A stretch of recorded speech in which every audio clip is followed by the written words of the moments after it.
It was a mistake, but I think I want to do it again. Part 3. Thankfully, however, this wasn't my main aim for the visit, so I wasn't overly disappointed by it. After a while, she realized I was having a little trouble, so she invited me to stand at the foot of the bed, whilst she knelt in front of me and instructed me to aim below her neck, which thankfully I did manage to come all over her chest. Once that was done, we had a bit more passionate kissing before she said it was time to indulge my fantasy that I was longing for.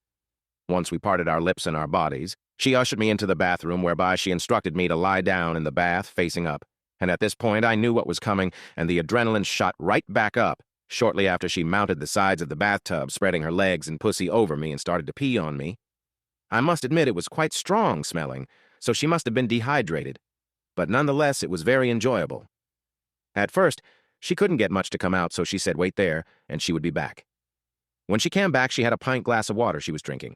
I knew that it wouldn't go through her that quickly, but it might spur her body on to pee more. When she mounted the bathtub again, she started to pee again, and thankfully it was a much better stream.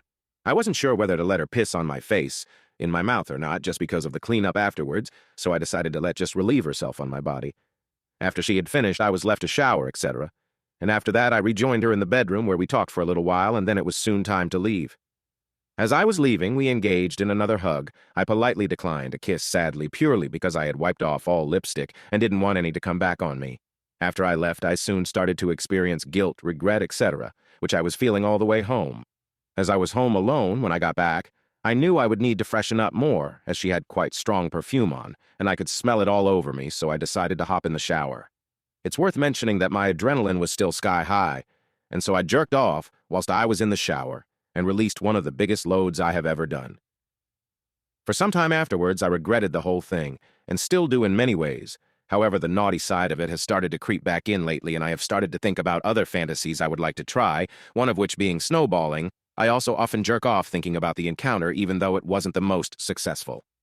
Question now, though, is do I do it again to fulfill another fantasy, take away all of the morals, and the fact that it's wrong and dangerous, etc.? Do I want to and or should I experience that adrenaline thrill again?